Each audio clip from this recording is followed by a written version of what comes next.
Fala, boa tarde a todos, aqui é o Bruno. Eu queria avisar antes de começar o vídeo que eu estou fazendo live aqui no canal. Comecei na semana passada e essa semana as lives vão iniciar às 8h30 da noite, terminar por volta das 10h30, 11 horas.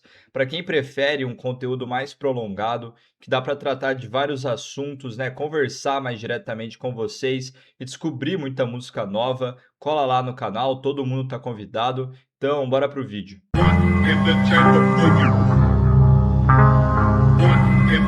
O vídeo de hoje vai ser sobre um dos meus grupos favoritos de hip hop da história, é um dos meus artistas mais escutados de todos os tempos. Estou falando aqui de Suicide Boys. Eu diria que eles são como uma porta de entrada para vários outros subgêneros do hip hop, principalmente o rap de Memphis, né, de grupos como 36 Mafia e artistas como Tommy Wright III, porque o Suicide Boys sempre sampleou e utilizou uma instrumentação parecida com o que eles faziam na década de 90, né? Quando você está começando a escutar o rap, geralmente você escuta o que é contemporâneo e o som que vinha ali do SoundCloud de artistas como Puya, como Ghostmane e como Suicide Boys realmente expandiam, né, o seu horizonte musical, sonoro.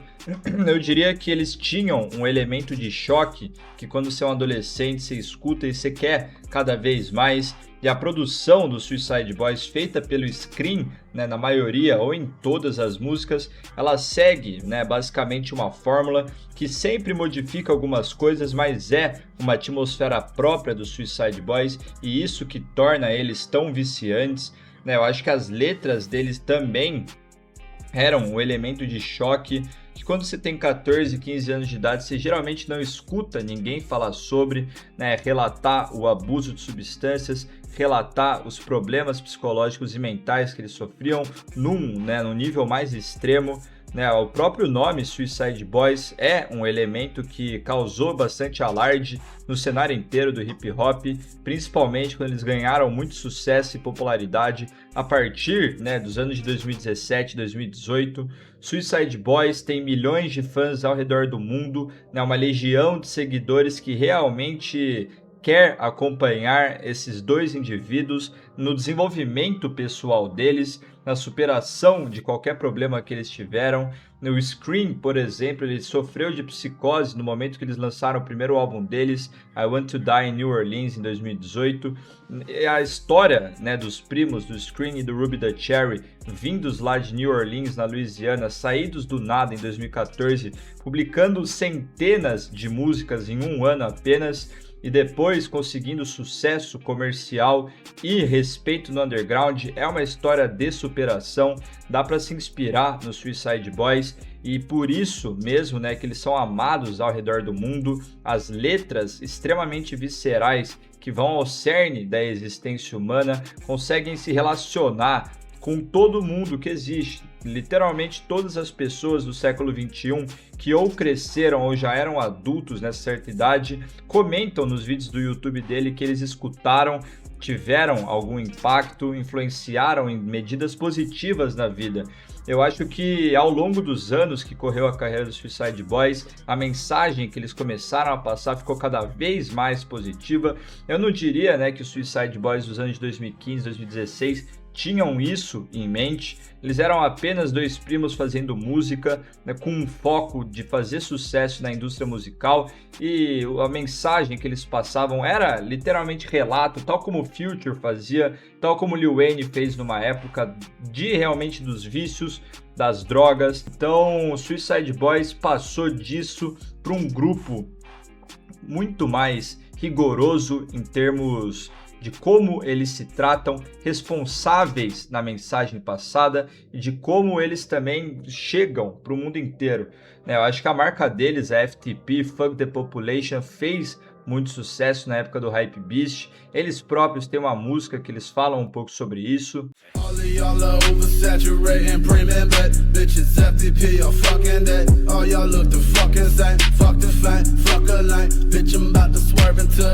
Mas a gravadora deles, né, a G59, ela não para de colocar artistas no seu roster.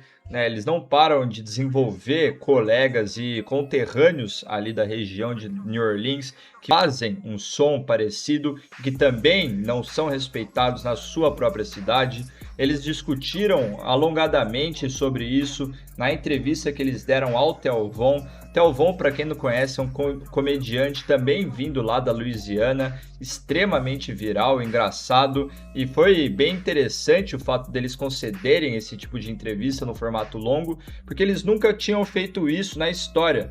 E para quem eles decidiram fazer? Com o Theo Von. Mas tem uma história, um background sobre isso, porque o Scream conheceu o Theo Von a partir do vídeo que o Theo Von fala porque ele ficou sóbrio.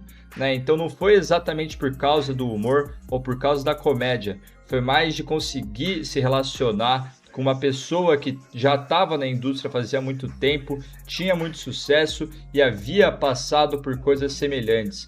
Todos os fãs de Suicide Boys querem guardá-los para sua existência, querem guardá-los consigo, ao longo da vida inteira. Eu conheci o Suicide Boys com músicas como Paris,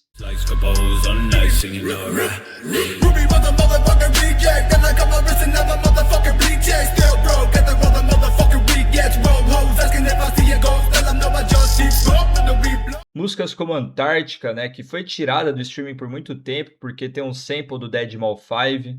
Locked in my room, 4 black walls, tied the noose, no recall, no result, fuck withdraw, rather shoot up till I fall, murder on call with the fight now, 20 years and it seems like a lifetime. Músicas como Kill Yourself Parte 3, que faz parte de uma série de EPs que eles publicaram. Kill Yourself tem da parte 1 até a 13, se eu não me engano.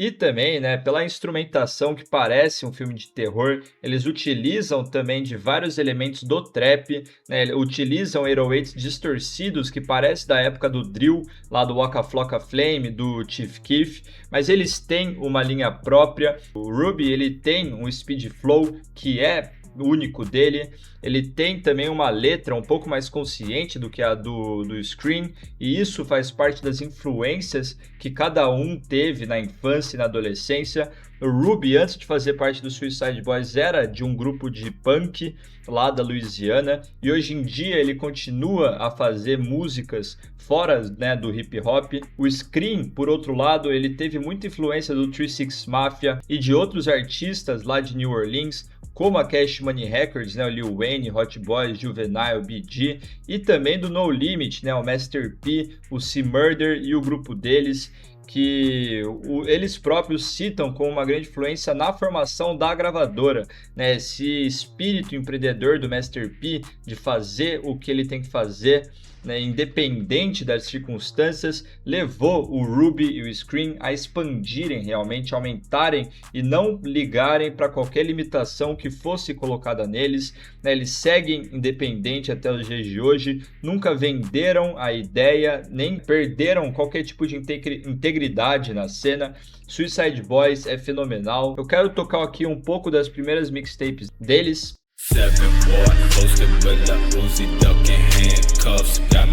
Primeira mixtape que eu quero falar aqui é Young Death Life, lançada em 2015, é o 15º lançamento do Suicide Boys. A primeira música, ela já dá o tema lírico do álbum inteiro, que é I Miss My Dead Friends. Fala sobre ter perdido várias pessoas próximas ainda muito cedo na vida, pela overdose, pelo abuso de drogas e pela vida em si que eles levavam antes de virarem estrelas do rap.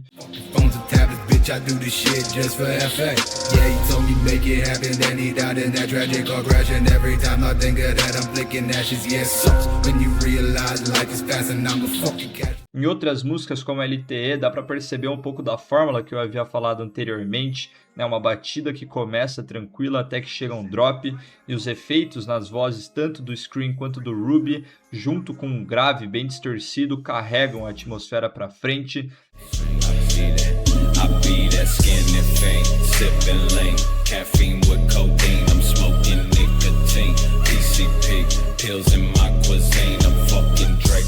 É uma atmosfera mais sombria, mas também há uma contradição, né? Pelo menos a contraposição de melodias mais melancólicas junto com músicas de porradaria, de mosh pit. Eu acho que esse álbum aqui é muito coeso, é conciso do início ao fim e é essencial para quem gosta de Suicide Boys.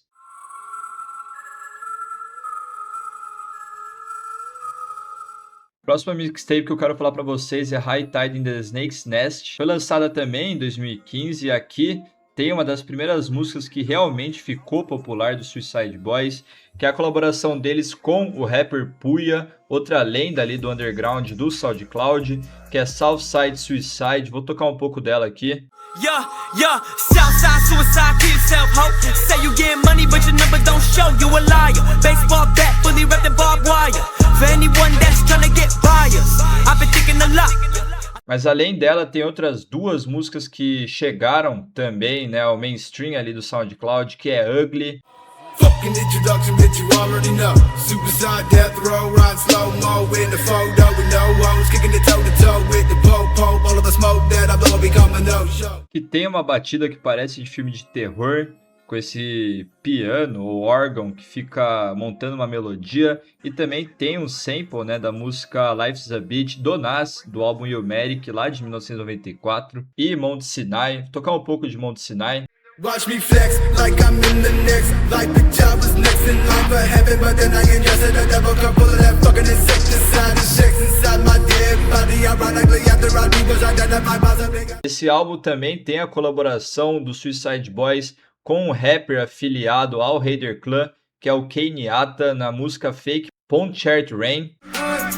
Left my conscience between the pistol and the blade that I used to end my fucking fate again, I swear. E por hoje é isso que eu queria falar do Suicide Boys. Vale muito a pena acompanhar eles. Eu acho que essa produção recente tá ficando cada vez mais sofisticada. O Scream não se prende a apenas um gênero ou apenas um método de produção. Ele não é dependente de nenhum som para ficar popular ou fazer alguma coisa boa. Eu curto muito Suicide Boys e o caminho que eles estão tomando na vida. Esse é o vídeo. Vocês curtiram, se inscrevam, compartilhem e até a próxima. Tamo junto.